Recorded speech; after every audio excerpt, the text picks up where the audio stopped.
Well, people want to connect Egypt to everything. Okay.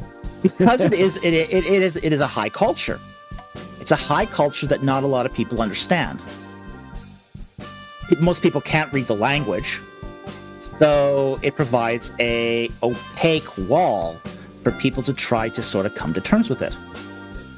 Okay. Anytime you have an opaque subject, it is subject to these kinds of abuses. Fascinating. Oh, and Joe Rogan, I'm sure, didn't help the cause. Yeah, I'm sure he didn't either. May have helped his cause, but not the cause. Truth? What? Huh? Ayahuasca. Next, you'll want consistency and logic. How unreasonable. Yeah, there's a lot of different little splintered offshoots like those that pop up, you know. And we've covered several of them tonight. But yeah, these different ones that shoot out and pop up. I think you covered some recently on your YouTube channel. Oh, I cover all sorts of stuff on my YouTube channel. You'll have to be more specific. What's the I think it was last week I saw a presentation, and I've watched a bunch of stuff since then, so I can't name what it was, but I remember it was really good. It was a dissection of something that was culturally in Egypt, and now I want to look it up and go over it. But we probably don't have time for that. So Okay. what recent research have you been covering lately? Oh, well, I have been trying to get back to doing more content. We really want to focus on that's our goal for this year, is to create more content and basically stronger content. Okay. So we've been a lot of what we've been doing over the last year has been focusing on increasing our production values, how we do our editing, and we are at least trying to up our game. As far as, like, one of the things I do all the editing. Okay. I do all the editing. I do all the filming. I have no training in cinematography or video production. Okay. This has all been sort of amateur hour. Okay. As far as the production values go. Okay. So one of the things we have been trying to do is, because when we started this YouTube channel, we never expected it to take off. We planned for failure, not success. Well, it's doing well. It's doing very well for a channel that young. It's caught us off guard, because as I said, we were planning that, okay, 100 people will sign up for this thing. You know, they can get the benefits of the education. You know, Egypt in the Bible. Who'd be interested in that? You know, it's such a niche topic. No one will care. Wrong.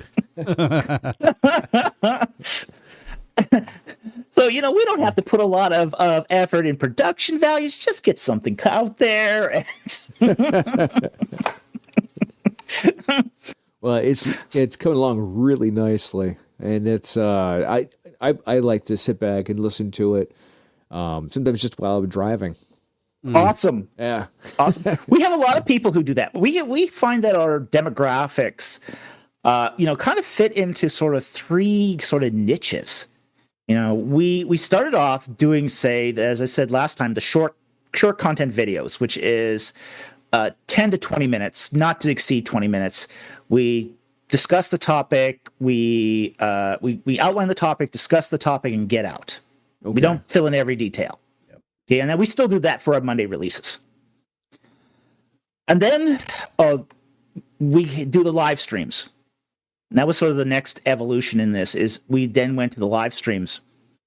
And again, this is one of those things we had planned for failure, because we thought, well, you know, people will run out of questions in about 6 weeks, 8 weeks, and then we won't have to do these live streams anymore. Yeah, they never ran out of questions. Well, we had originally planned it to be 1 hour. It's supposed to be 1 hour on a Friday night, few questions. We're going now for like 4, sometimes 5-hour marathon sessions, and I'm exhausted by the end of this. And I'm thinking, wait, weren't these people supposed to run out of questions like 2 years ago? It's like, it's like, so we do get people who will just like listen to those. Okay. When they're driving, because it's like 3-4 hours. So, we have that demographic who just like love listening to it. And we've, as a result too, we've also had people asking us to convert those into podcasts as well, which we have not done because we haven't found a suitable podcast vendor. Okay. I live in Canada, so podcasting's a little more complicated than in the United States. Really? I'm not. Well, there's a lot of the vendors, podcast vendors in Canada want you to pay money to podcast. Ah, okay. Okay. Okay. Gotcha. So that puts complications, especially if you're using long formats like we are. Okay. Okay. Yeah, that makes sense. So do you? And then we got people who just view our shorts. Okay. We take some of those old live streams and we convert them to shorts. So the shorts are about a year behind the rest of it, but we convert those to shorts. We do 1 short or 3 shorts a week, and we have some viewers that just view the shorts. They don't view the mid-size and they don't view the long content. Interesting. Okay. Wow. Yeah. That's cool. So you're kind of hitting everyone, a little something for everyone. Yeah. Yeah. Well, the shorts are their new YouTube's TikTok. Speaking of one of your shorts, speaking of one of them, there's one that you have. First of all, quick shout out and mentioning to Dr. Heiser, who recently passed. Yes. R.I.P. Our respects and love to him and his work. Absolutely. Yeah, just great work. But you posted something recently in his about Genesis 1 and that it's not supported for creation out of nothing. Yeah. I'd like to hear your thoughts. Well, I was asked if I agreed with Michael Heiser that Genesis 1 does not directly support ex nihilo creation, essentially a creation out of nothing. Mm-hmm. You'll see, say, young earth creationists commonly say that Genesis 1 is a direct support of out of nothing creation. Well, that's not explicitly in the text. And even the meaning of the word bara doesn't actually explicitly state that. Like, for example, mankind is barad. Okay. But we know that mankind was not made out of nothing. Right. He was made out of the dirt of the earth. Yeah. He is a creation of pre-existing matter. So what we can't say from Genesis 1 is God is creating things ex nihilo. The text that's reading something into the text that's not in that text. Now it might be in other places in the Bible. Okay, but it's not in Genesis 1. Right. Okay, it's not in Genesis 1. It does make sense because it says that his spirit was hovering over the water. Over the face of the deep, yes. Yeah. Over the waters. Yeah. But what we can say about Genesis 1 is it is definitely affirming creation by fiat, which is God speaks it and it happens. Okay. That So makes sense. it's not affirming creation ex nihilo, but it is confirming creation by fiat. Okay. With existing matter. Yeah. Yes, some maybe not, but it doesn't say. In some cases, it does say. Okay. With the case of the creation of mankind, it does say. In the other cases, it doesn't. Okay. So we have to be careful not to read too much into it. Yeah. Yeah. Read it in its context. Read it for its intended readership. And exegete what is actually in the text. This is responsible biblical readership. Yeah. No, that's excellent. Very, very good. Yeah. Wow. That's not evangelical. I'm evangelical. I could throw my guys under the bus. It could be. Could be. Very good. So we're talking about different Egyptian mythos that are in the Bible. Which parts of the Bible do you think are the most influenced through Egyptian culture? Well, Egypt had more influence on Israel than any other nation, bar none. Okay, it's the most influential culture to the Israelites of any society or any foreign nation. Okay. It's more influential than the Babylonians. It's more influential than the Persians. It's more influential than the Moabites, the Edomites, or the Ammonites, or even the Philistines. It's mentioned over 550 times in the Bible. Okay. Okay? Yeah. That's more than twice as much as the next leading nation. Fascinating. And it all stems back to that seminal moment of God leading the people out of the land of Egypt. Because you see this over and over and over again. Am I not the Lord your God that brought you out of the land of slavery, out of the bondage of servitude, with a strong hand and a mighty arm? Very good. It's all pointing back to the Exodus moment. Now, you also get other interactions with Egypt throughout the Bible, too. You have Abraham sojourning to Egypt and encountering the king of Egypt there. You have, say, Shoshank the First, basically invading the land of Israel during the divided monarchy. You have Taharka doing invasion of Israel.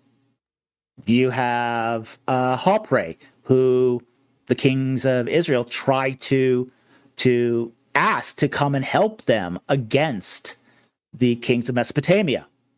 Okay. You have Jesus fleeing to the land of Egypt to escape Herod. Yes. Yeah. I was always intrigued by that. Egypt is interwoven into the biblical text. So there's going to be influence. Again, nobody denies this. Yeah. At least nobody should. It doesn't prevent them to, but yeah, it's interwoven in the text. Okay. Fascinating. But there is a difference between interaction, and say copying. There is a difference. Yeah. What text critics will call intertextuality.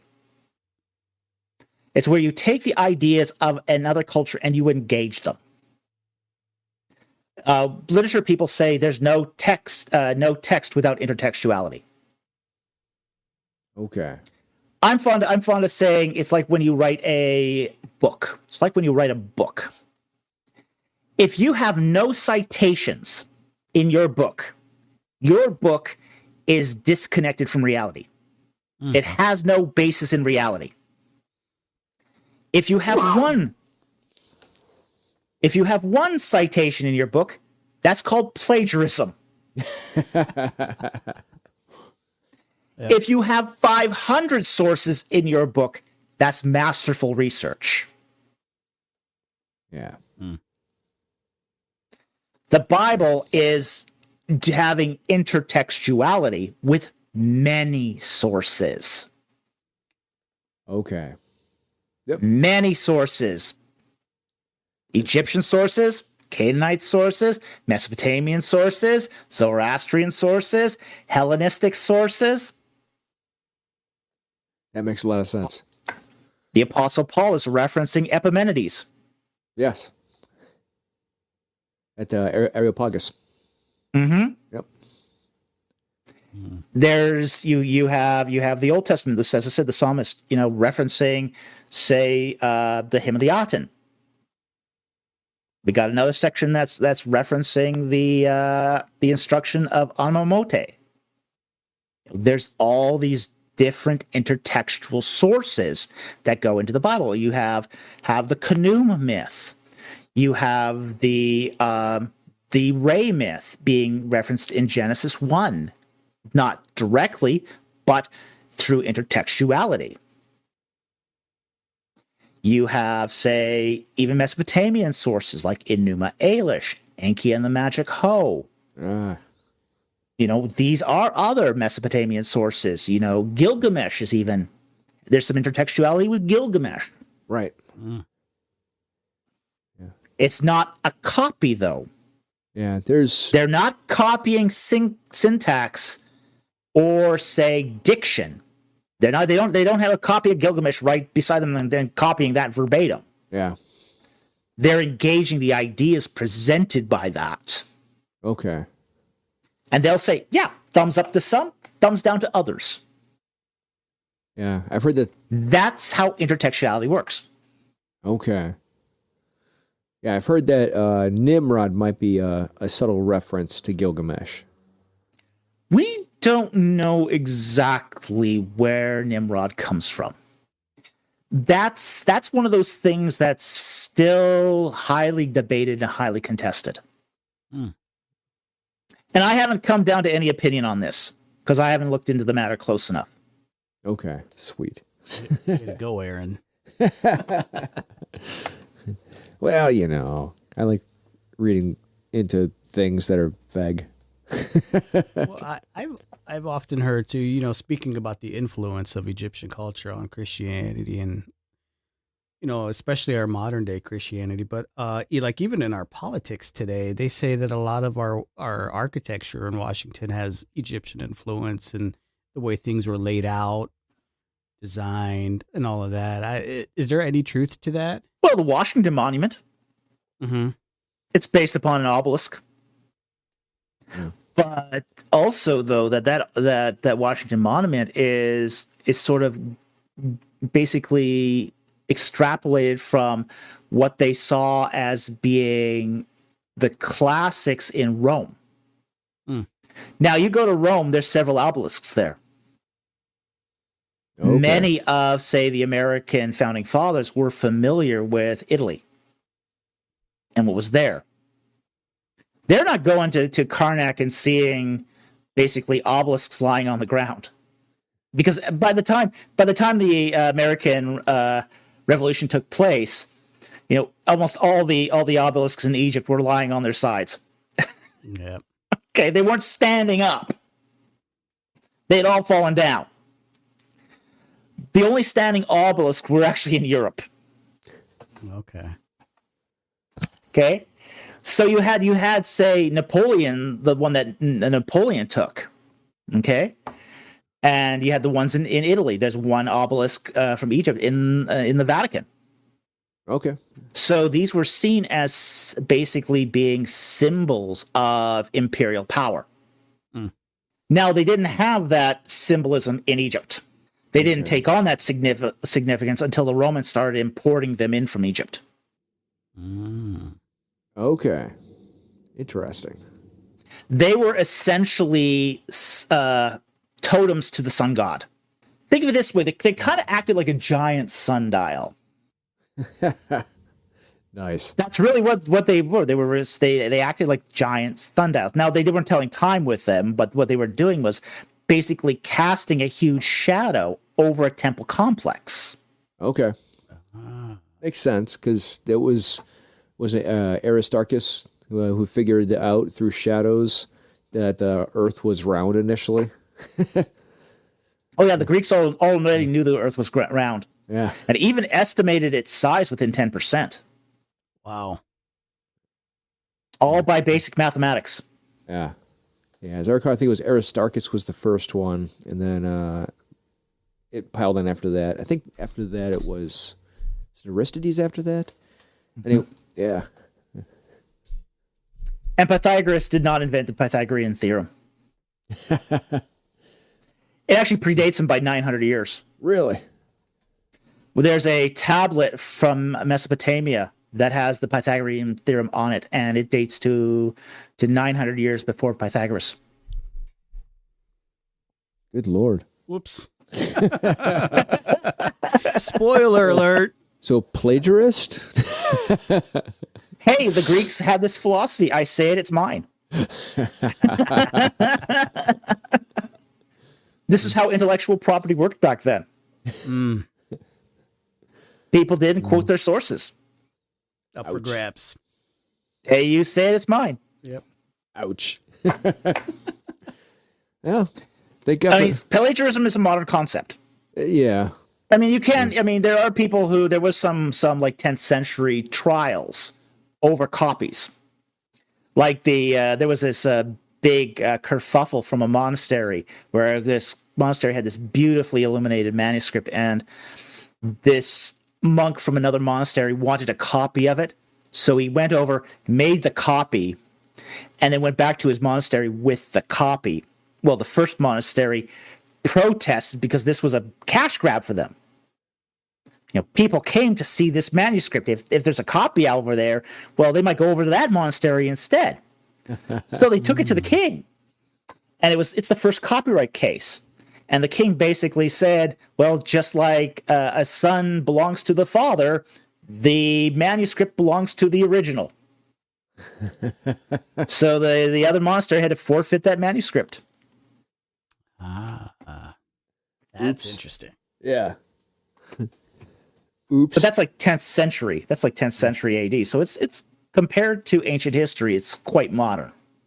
It's true. Yeah, there's definitely some ground to be covered on those ideas. I mean, even the early Shakespeare plays played heavily on other people's material. Oh, it did, yeah. Yeah, and which is also might be why you don't hear it quoted a lot, because the early plays are like never used. Well, it was hard to emulate the bard.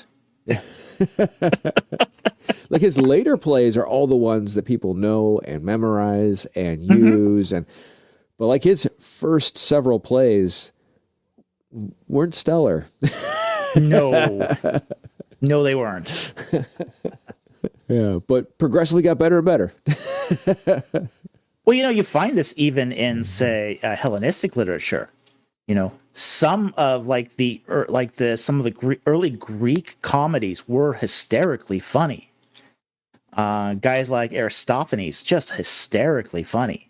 Then you get to like the Latin comedians, and it's awful, not funny. Guys like Plautus, it's just like, oh, this is a comedy. This is insufferable. I mean, Plautus even apologizes at the beginning of his play for not being as good as other playwrights, and this was like, how did this thing survive history? That's pretty bad, right? I can't imagine a comedian doing that today. Hey guys, you're not going to like my material, but I'm going to give it to you anyway. I'm sorry.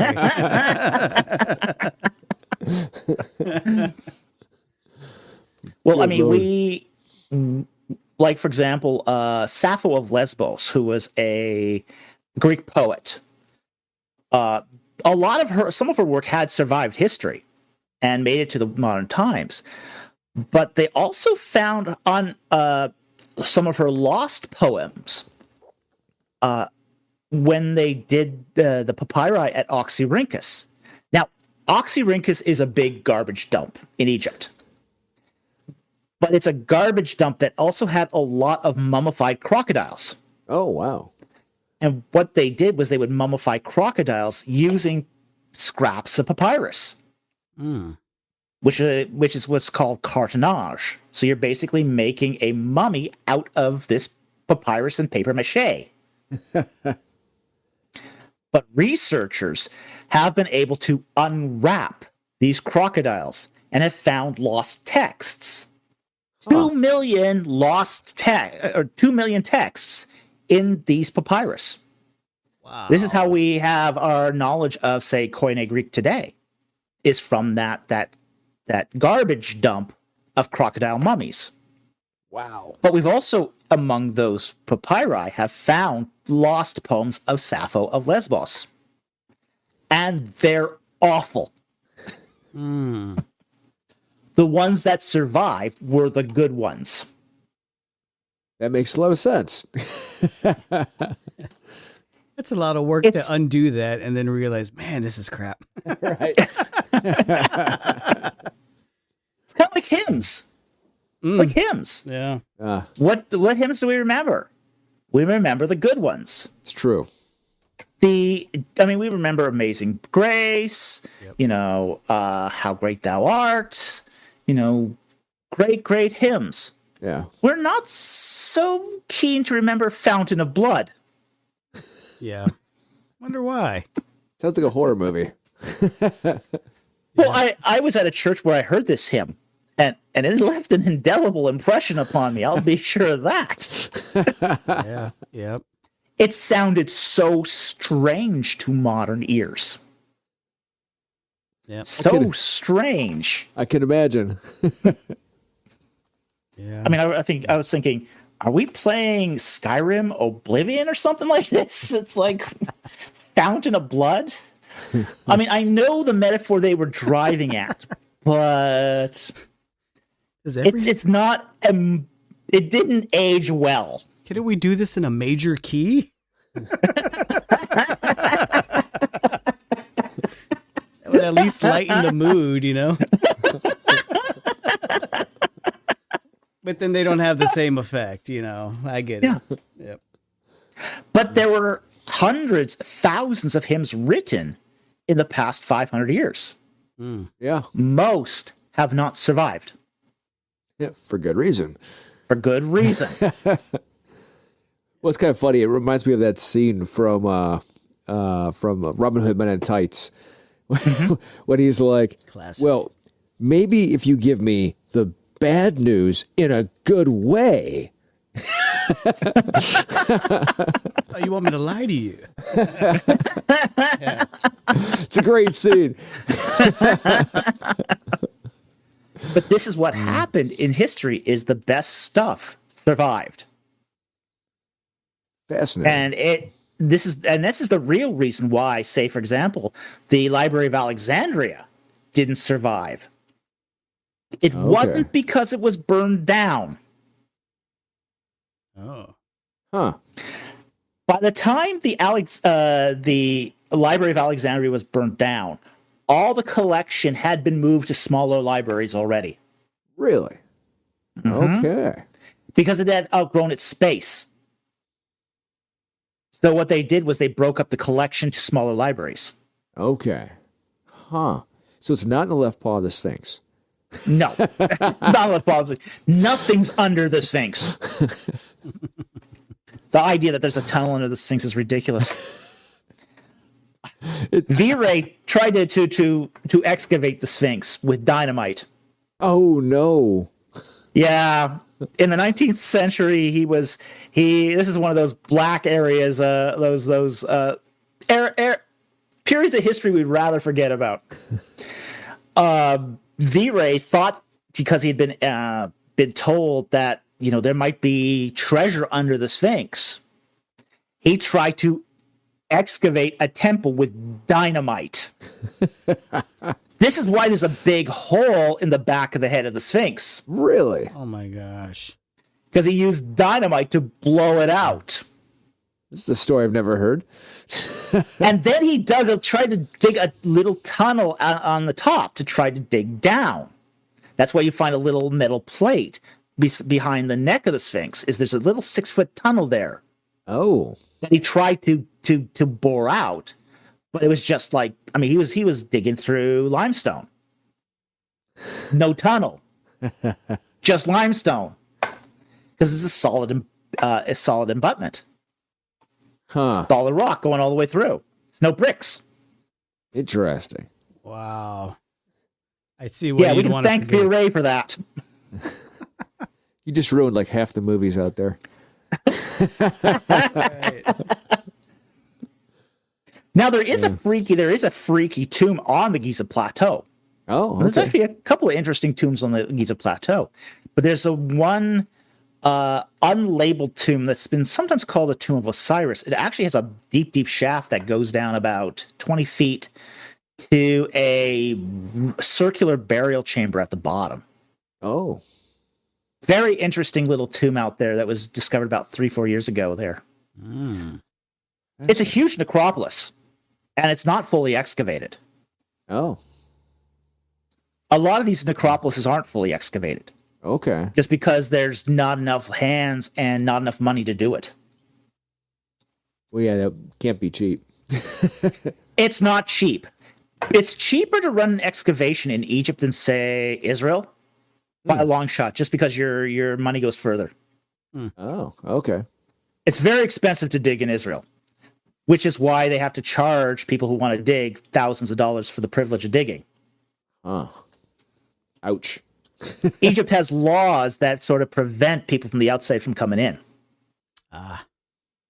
You have to provide, if you're going to dig in Egypt, you have to provide your workers, domestic and foreign, with meals and a place to stay.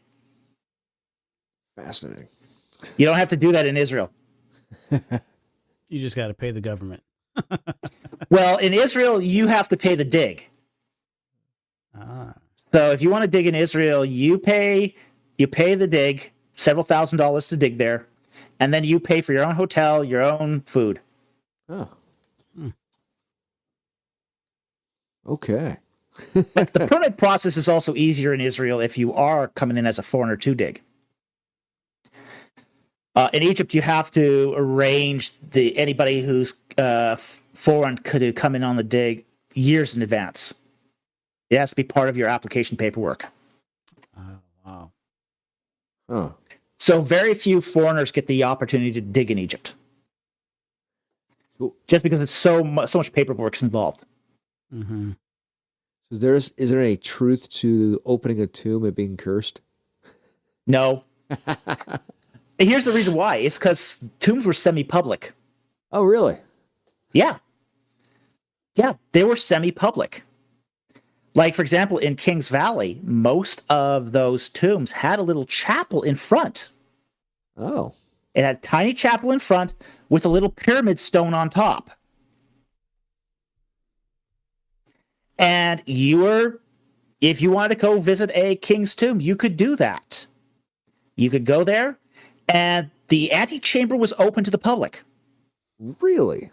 So you could go down to the tomb, go into the antechamber, see the biography of the king or the person, read it, celebrate their life, leave your food offerings there for the dead, and then leave.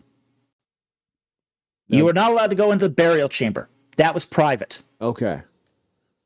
So the burial chamber was private, the antechamber was public. Fascinating. It was meant for you to come in and leave offerings. Huh. To feed the dead. Yeah, that's not the story they told on the movie The Mummy. No, it isn't. I was thinking Scooby-Doo. Some say that might be fiction. I've heard it said it might be fiction. I'm not sure about that, though. based on a true story. But there was definitely carnivorous scarabs, though, right? I've never encountered one myself, but... the ones like human flesh. Yeah, I've never encountered one of those myself. But then again, I've never encountered a scorpion either. Oh, okay. I've never, in Egypt, I have never encountered a scorpion or a snake. Wow. That's very fortunate. I have encountered wild dogs, though, and they freak me out. Okay. Because they hunt in packs, and they're pretty bold. Oh. And they're wild. Okay. Yeah. Yeah, the dogs there are freaky. Interesting. I was doing a night photography out at Abu Simbel, which is the boundary temple of Ramses II. And I was doing some night photography. The skies at night there are just really clear. You see the Milky Way. You can get some awesome stellar photography done. And I was doing a photograph of the temple of Abu Simbel against the Milky Way background. Beautiful shot. Beautiful, beautiful shot. But I'm taking it And there's hundreds of these wild dogs running around me in the middle of the night fighting. Hundreds, huh? Wow. Hundreds. The heck My do you- wife is giving me a dirty look right now because this is the first time she's hearing this.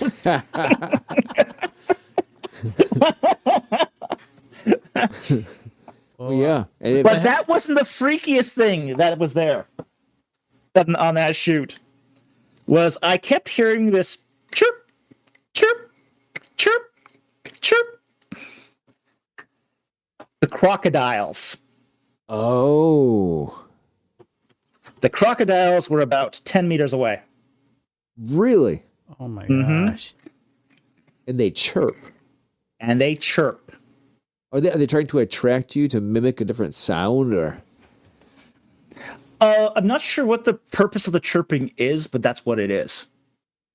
It's Note to self. Lake Nasser has crocodiles in it. Oh, My lord. And they can move inland, especially when they're young. What could you do to protect yourself or anybody who lived over there in that situation? Kick them hard. Run? I mean, I can't imagine somebody trying to run a pack of dogs. Well, you can't outrun the dogs. Yeah. The alligator, you may have a chance. The crocodiles, you have a chance. Yeah. Because they're probably going to stay in the water, and you just don't get too close to the edge. Right. yeah. Whew. So, how many digs do you have to worry about then when it comes to wild creatures? It depends where the dig is. It really does. If it's in, as I said, if it's in, say, up past the Aswan Dam, your biggest concerns are not going to be the wildlife, even though there's wild dogs, even though there's crocodiles. Your biggest concern is going to be, say, armed conflict coming over the border of Sudan. Ah, okay. When I was doing my photographic tour, they had that road between Abu Simbel and Aswan. It was only open a few hours a day because there wasn't a police escort that was necessary to keep that road open. Oh, Because at the time, Sudan was going through a very vicious civil war. Mm. And there's still insurgents in Sudan. You're only about 20 minutes from the Sudan border there. okay. You're really, really close to the Sudan border. So I've Now, Egypt has got military stationed up there, but should that overflow across the border, there isn't a lot they can do about it either. Yep. okay. So that's going to be your biggest problem if you have to go that far north, or that far south, sorry. Go that far south, that's going to be your biggest problem, is insurgents. Insurgents are also going to be a problem in the Sinai and in the Western Desert, Okay. where you have Muslim Brotherhood and factions of Al-Qaeda. Mm-hmm. Okay. Oh, Okay, boy. so that's going to be your biggest problem in those areas. You will encounter some snakes in, say, the Nile Delta or in the Nile Valley. Again, dogs are going to be a problem. When you get down to the Delta, you might encounter, or more likely to encounter, like cobras, like the Egyptian cobra. That's not too bad. They're actually less toxic than, say, the asp, which Oh. can really make a mess of your day. Okay. Probably your biggest health concern in Egypt is drinking the water. Yeah. Don't drink the water. That bad. Don't go swimming. Really? Hmm. Oh, Are they not making beer anymore? Well, let me put it this way: as a tourist, you can get beer. Mm-hmm. As a tourist, you can get beer. As a tourist, you can get alcohol if you go to a specialty shop okay. or go to a bar. At a bar, you can get beer. To go get like hard alcohol, you actually have to go to one. There's one of two specialty shops that sell only to tourists. Oh. And when I was in Egypt in 2019, I went to one of these specialty shops to get a really nasty bottle of Johnny Walker Red. Oh, yuck. Yeah. That was disgusting. It is. It is. It's better than nothing, but boy, that was disgusting. That's a big letdown if that's what you're drinking in Egypt. Yeah. Yeah, that was nasty. But it wasn't cheap either. What did it cost there? It was about $60. Oh my gosh. Whew.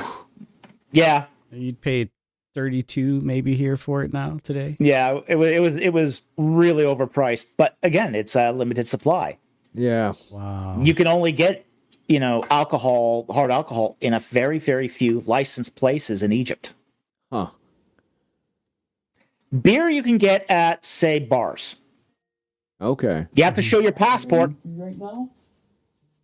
Mm-hmm. but you can get beer much more easily. Okay.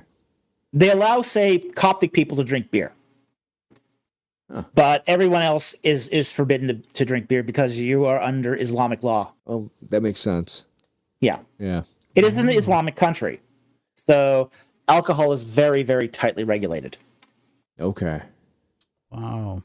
Well, it was in the Middle East that they created the screwdriver, Mm-hmm. the drink. Did you hear the story of that one? No, I didn't hear that one. So in the Middle East, they have a lot of oil over there and a lot of oil rigs. And so they would specifically import vodka because it's clear. So they put it in water containers, 1 gallon water containers. And they bring it in. and orange juice is everywhere there. So what they would do is they would take, vodka, orange juice, and then out of their tool belt, they would grab the screwdriver and stir it up. And that's how the screwdriver was created. Interesting. Well, I'll say this about the orange juice there. It's very tart. Oh, really? It's really tart. It's really difficult to drink because it's so acidic. Wow. It's very acidic. I wonder what it is, that the climate maybe? Yeah, probably the climate. But I've noticed that with orange juice across, say, Egypt, it is very acidic. Huh. That's interesting. So it needs the vodka. Needs the vodka, yeah.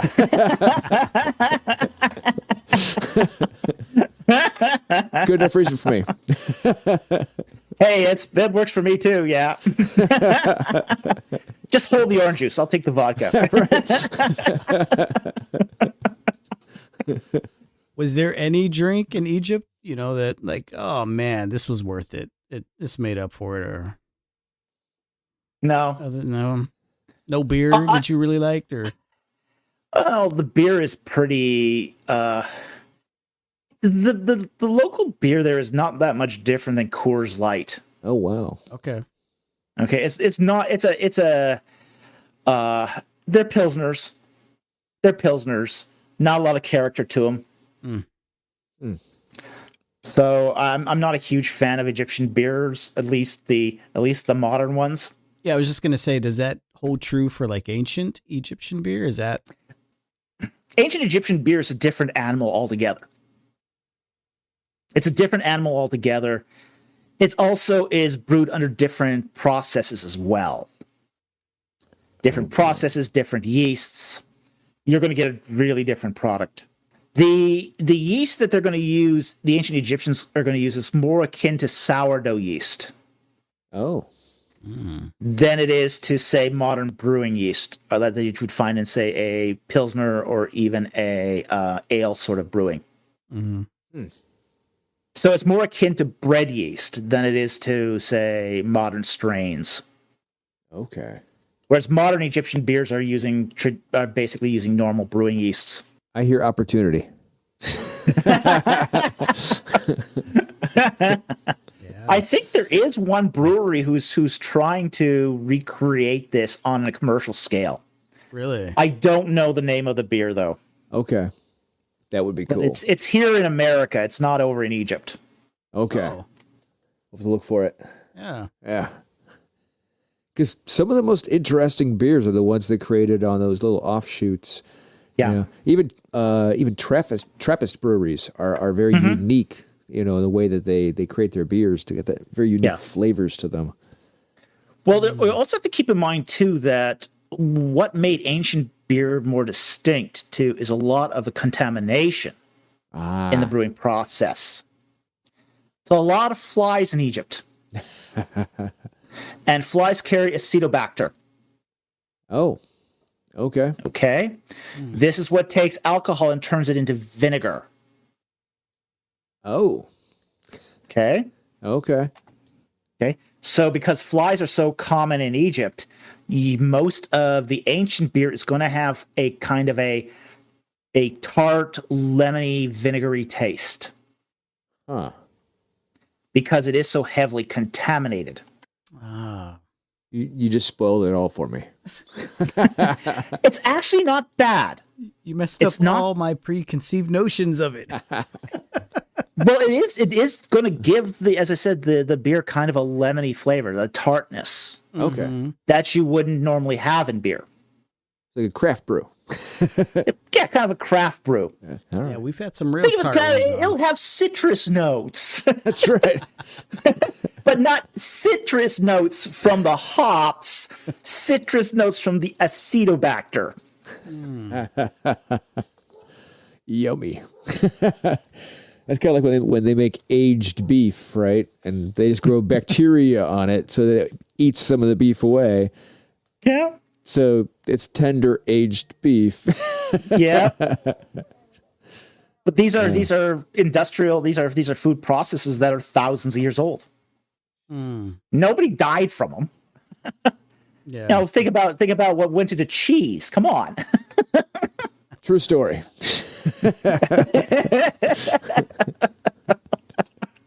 My wife and I go back and forth on that because she's a huge cheese lover. And I'm like, well, which kind of bacteria do you need today? Because all those little bacteria, there's a reason why certain cheeses taste like foot fungus. Because some of them, yeah. it's the same bacteria. Oh man. Candida. Yeah. Yep. Yeah, Lactobacter candida. Yep. That's it. Yeah, I used to do some cheese making too. Nice. Yeah, so You're a Yep. whiskey guy, right? I'm a whiskey guy. Do you make your own? Should I answer that I question? don't know if you should. I won't get you to. Okay, so what Let kind me of put it this whiskey are way, you let drinking? me put it this way. I am able to make my own Okay. Fair. because I learned how to make my own when I lived in England. Okay. Yeah. Very cool. So I know the whole process. Gotcha. And I used to experiment widely with it. Nice. It's safe to say that you get pretty high standards when you drink whiskey. Then. Yes, my standards are pretty high. I can tell the difference between a copper pot distilled whiskey and a refractory distilled whiskey. Mm. It tastes really different. Okay. Very good. I was actually up there in Calgary last year. It was stop at a nice little whiskey bar there. Mhm. Yeah, fantastic. Yeah. Yeah, it's you can get some real great variety in whiskey. Especially now. There's all sorts of different producers and you're going to get regional differences and even manufacturing differences. Mm-hmm. And each, I think, has its own particular character, its own approachability, its own challenges, flavor profiles. Yeah. You get a Bushmills that, has, say, hints of banana flavor in it Mm. versus, say, a Lefroy, which has a very peaty taste. Yes. Yeah. I like Lefroy. It's Yeah, I do too. It's one of my favorites. Yeah. The peat, I think, is what gives that character. It's a little bit heavier too, because as you swish it, you can actually see a little bit of the oily structure inside of it. Oh, yeah, especially if you add a drop of water to it. Yeah. Yeah. Yeah, that's when you really see the oil on that. The whole peating process is very interesting all by itself, and there's actually multiple ways you can peat a whiskey. Oh. The traditional method is to essentially mulch your grain and then put it in a smokehouse Okay. with a brick of burning peat. Which is But that's not the only way to do it. okay. Mm. You can actually do it by using essentially put a basket of burning peat inside your stripping run. Nice. You can do it that way too. And if you do it that way, you do your stripping run and then you do your spirit run, and it comes out just about balanced right. Awesome. So there's more than one ways you can peat a whiskey. Yeah. And that peat was cut out of those bogs. Oh yeah, it's peat bog. It's sphagnum peat. Yeah, it's the same stuff. And there's also going to probably be some regional differences in peat as well. That would because sphagnum moss is not the same everywhere. Okay. There's 50 species of sphagnum moss distributed all differently all over the world. Scottish peat is going to be very different than, say, Vancouver peat, which is going to be different than New Zealand peat. Okay. We're going to have whiskey next time. Absolutely. Well, next time I promise I'll drink whiskey with you guys. Sounds good. Yeah, we got to find a way that we can all drink the same thing. Yeah. Well, hey, send me a bottle, then we got it solved. Yeah, absolutely. We can do that. What's your current running favorites? Oh, as I said, Lefroy is one of my ones. I want to try some of the other Ela whiskeys too. Okay. So I'm eager to try some more, but I'm also right now on a how do I say it? I'm on a church mouse budget. Okay. Okay. So I can't really experiment widely. I like McClellan. I think McClellan's very good. Okay. Yeah, I got that at home. Glenfiddich. Yeah. 19 years. Oh. Okay. Not the 21. Okay. The 19 is better than the 21. Okay. Good to know. One of the things I really liked, I've tried the Glenfiddich 5, 12, 19, and 21. Okay. The 5 was okay. The 12 is better. The 19 is a very complex whiskey with multiple layers. Okay. Anytime I get a drink with multiple layers of flavor, I'm in my glory at that point. Yeah. The 21 has been aged just 2 years too long and has actually lost its notes. Okay. Okay. So even though you're going to pay $250 a bottle more for the 21 year than versus the 19, it's not worth it. You're getting less. Keep that in mind. Also, Glenfiddich 19. Glenfiddich 19. Like, for example, as I say, one of the things I love in drinks is complexity. This is why I love drinking, when I could still do this, vermouth rosso. Oh. Basically red vermouth. Yeah. The way the Europeans do it. Okay. Which is refrigerated straight up, not as a mixer. Really? Most North Americans have never thought to drink sweet red vermouth as a cocktail, as a drink on its own. No. Try it. Okay. You'll get layers of sweetness, of raisin, of orange, and it'll have even a nice, pleasant aftertaste to it. It's a very complex alcohol. Okay. Very complex. It's wetting my whistle already. Hey, and we didn't even get to the various ways you can oak a whiskey. You know, there's that's one of the things I learned when I was doing whiskey was you can change the flavor profile of whiskey by changing the wood. Very, very nice. Because one of the things is you're gonna go if you go buy a bottle of whiskey from the store, okay, and you can actually do this at home if it's legal in your state. Okay, and I'll qualify that. If you go to the liquor store, you buy yourself some moonshine, alcohol, vodka in a pinch. If you can't get moonshine, get vodka. Okay. Okay, get a glass jar. Put your vodka or your moonshine into that glass jar. And then take a strip of toasted wood.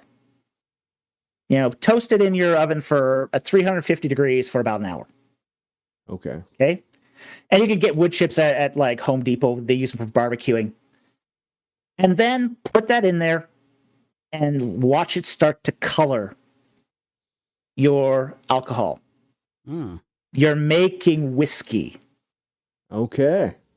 Okay, at that point, you're transforming that white whiskey, moonshine, vodka into a different drink.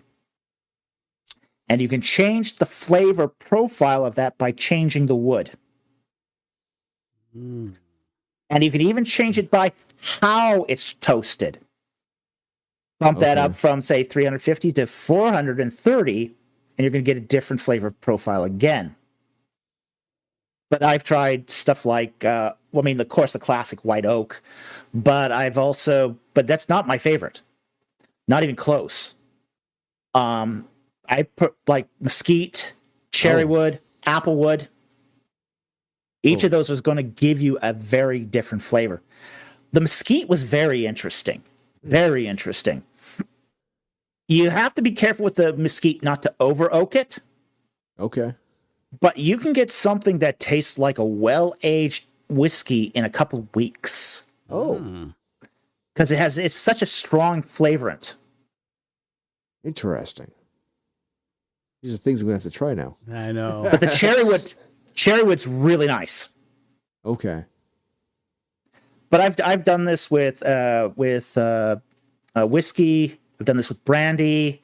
I've even done what was the other liqueur? I've done it with rum. Brewed and distilled my own rum when I was in England.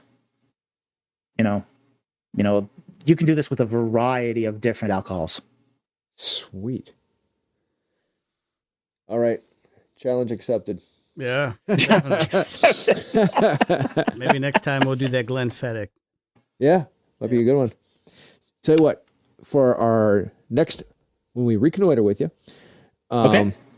you let us know about one of your favorite top 5. And I'm going to look for a local vendor for you so we can get you a bottle. All right. Sounds good. All right. Look forward to that next one. Sounds excellent. Under $1,000.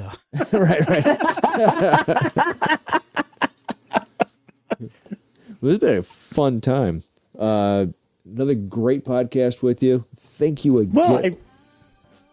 Sorry. I was going to say, thank you again for coming on. It's always vastly informative.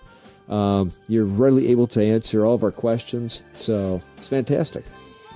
Well, thank you very much for having me on. I have a great time when I come on here. This is a lot of fun. I really, really enjoy your podcast. Thank you. It's just like, I love the mix. I love the mix of beer and Bible. That's two of my favorite things. How can I not like it? Right? Yeah. We feel the same way, man. Yeah. We try to make it like a friendly environment, like you're sitting at a tavern with a friend. Mm-hmm. Absolutely. So, but yeah, thank you again. Do you have any final questions or? No, I appreciate you being on. Appreciate your work. Thank you. Looking forward to ripping apart part 3 and part 4 patterns. Yeah, absolutely. Over some Glenfiddich. What he said. Sounds fantastic.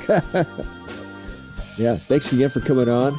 Look forward to having pleasure. you on again. Thank you very much. All right. Thank you, Doctor. Have a great night.